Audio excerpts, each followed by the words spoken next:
Hey guys, I am back to share a video with you on my top 10 hair tips on how to grow hair healthy and strong.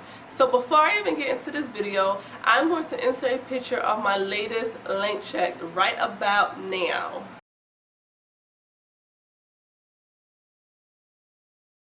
So as you can see, my goal was to reach waist length, and I'm so happy to have reached that goal. So with reaching that goal, I'm going to share with you the things that I've done to make sure that my hair is healthy and strong. And these tips are in no specific order. So tip number 1 is to oil your scalp. I've been using castor oil my entire hair journey. And yes, it is very thick, but the oil lasts a long time. I could put castor on my hair Monday and I wouldn't have to add any more until probably the next week Monday. So it is very heavy, yes, but it lasts a long time, keeping your scalp oiled. Tip number 2, moisturize your hair. The moisturizer that I always go back to is my Cantu Shea Butter Leave-In Cream. I love that Cantu Shea Butter. It is so light. You can use it as a leave-in conditioner, you can use it as a moisturizer, and it mixes very well with other oils. My favorite oil to use is olive oil. So with that being said, my Cantu and my olive oil helps me keep my hair very moisturized for long periods of time. Tip number 3, always deep condition your hair, but I like to only deep condition my hair on dry hair. I like to think of my hair as a sponge. When you have a dry sponge, you can add water to that sponge and it's going to absorb all that water. But think of that sponge wet. Whatever you apply to that sponge is going to go right through it. It's not going to even stick. So imagine adding deep conditioner to wet hair. It's just going to go right through your hair and fall right out. So adding deep conditioner to dry hair helps your hair to absorb as much product as possible. Tip number 4, trim your hair only when it's straight, because a lot of my natural ladies out there have a lot of shrinkage.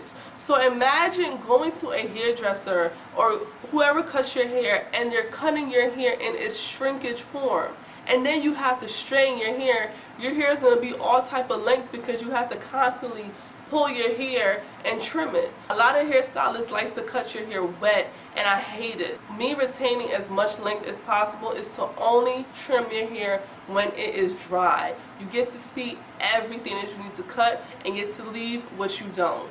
Tip number 5, use less heat.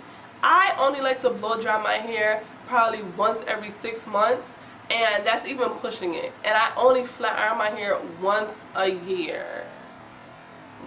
Once a year. The less heat that you use, the less damage to your hair, especially in the summertime. With all that sun and everything outside, not only is the sun causing you heat damage, why would you want to add more heat damage to your hair? The less heat that you put onto your hair, the better. Tip number 6, absolutely no rubber bands. Do I have to say that again?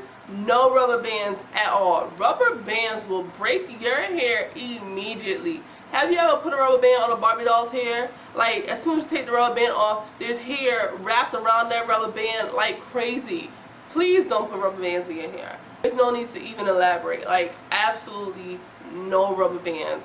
Resort to scrunchies alone. And the scrunchies without that plastic thing in the middle, I'm talking about straight up and down scrunchies. No rubber bands. Tip number 7, always wear a bonnet or a scarf to bed. Unless you have a satin pillow, then I would definitely just use a scarf or a bonnet, because you know, a lot of our pillows are cotton, and the cotton is constantly rubbing up against your hair and it's frizzing your hair, causing you breakage. So definitely always use a bonnet or a satin scarf.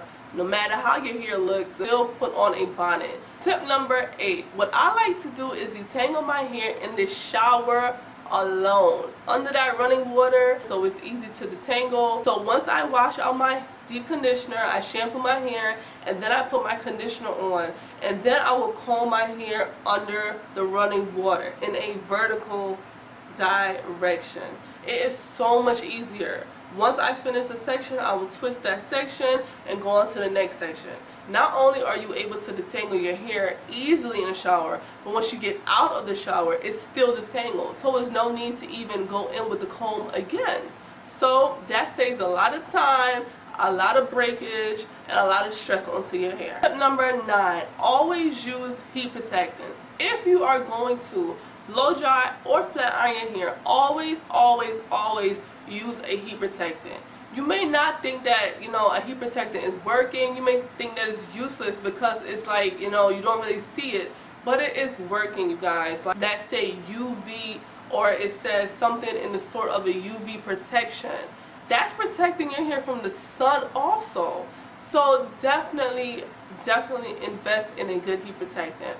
My favorite heat protectant is the Tresemme heat protectant, and also the Apogee Keratin and Green Tea Reconstructorizer. Definitely protect your hair no matter what type of heat stylist you're using. Always make sure you protect your hair first. And tip number 10, always change up your deep conditioners.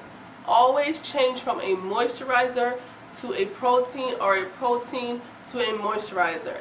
If your hair is protein sensitive, I would stay away from hardcore proteins such as the egg mixtures or the hair mayonnaise. I would stick to something lighter like the Aura replenishing pack. That's a really good light protein. So I would definitely stick to something light, but also you need to make sure that you're doing a protein and also a moisture. Protein strengthens your hair, but a moisturizer brings that moisture back into your hair. So you always want to make sure you have a balance. Not having a balance can cause breakage either or. No matter how much protein you put in your hair, over protein can damage your hair. It can make your hair brittle, it can, your hair can shed, it can break off like that. But over moisturizing your hair can also have the same effects. No, it won't be brittle, but your hair is going to start to break because it's too much. Too much of a good thing is never a good thing. So always try to balance between 1 week I'll do a moisture, 1 week I'll do a protein, just to keep your hair balanced. So I hope you guys found these tips very helpful. A little goes a long way. Just making sure that you pay attention to your hair needs and wants is the most important thing. Little things go a long way. Little tricks go a long way. So always make sure that you put your hair first. Just because someone says, oh, you should try this, doesn't mean you have to. Listen to your hair, because your hair knows best. So with that being said, thank you so much for watching, and I hope you found this video very informative. Until next time.